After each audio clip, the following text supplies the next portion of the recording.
حضور اکرم صلی اللہ علیہ وسلم شب معراج میں بیت المقدس کی طرف جاتے ہوئے مصر کے قریب ایک مقام سے گزرے تو انہیں نہایت ہی اعلیٰ اور زبردست خوشبو آنے لگی۔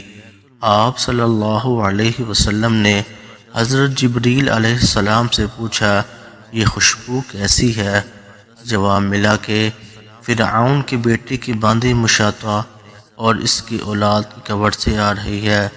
پھر حضرت جبریل علیہ السلام نے اس کا قصہ بیان کیا کہ مشاطہ فرعون کی بیٹی کی خادمہ تھی اور وہ خفیہ طور پر اسلام لا چکی تھی۔ ایک دن فرعون کی لڑکی کو کنگھی کرتے ہوئے اس کے ہاتھ سے اتفاقاً کنگھی گر پڑی، وہ اٹھانے لگی تو اس کی زبان سے بے ساختہ بسم اللہ نکل گیا۔ اس پر شہزادی نے کہا کہ تو نے آج عجیب کلمہ بولا، رب تو میرے باپ فرعون ہی ہے، تو پھر تم نے یہ کس کا نام لیا ہے؟ اس نے جواب دیا، فرعون رب نہیں بلکہ رب وہ اللہ ہے جو مجھے اور تجھے اور خود فرعون کو روزی دیتا ہے۔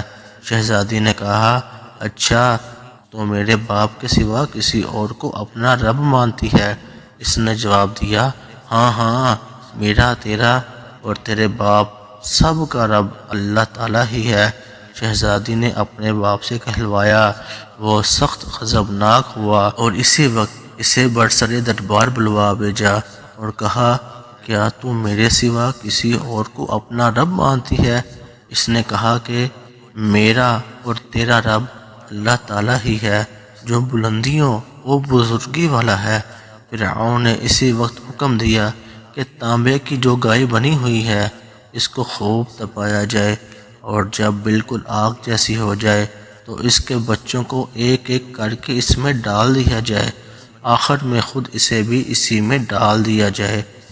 چنانچہ وہ گرم کی گئی، جب آگ جیسی ہو گئی تو حکم دیا کہ اس کے بچے کو ایک ایک کر کے اس میں ڈالنا شروع کرو۔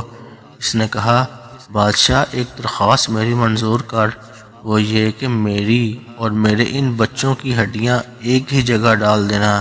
اس نے کہا، اچھا تیرے کچھ حقوق ہمارے ذمہ ہیں اس لیے یہ منظور ہے۔ اس کی دونوں بچیاں اس کی آنکھوں کے سامنے اس میں ڈال دی گئیں اور وہ فوراً جل کر راکھ ہو گئی۔ پھر سب سے چھوٹے کی باری آئی جو ماں کی چھاتی سے لگا ہوا دودھ پی رہا تھا۔ فرعون کے سپاہیوں نے اسے گھسیٹا تو اس نیک بندی کی آنکھوں تلے اندھیرا چھا گیا۔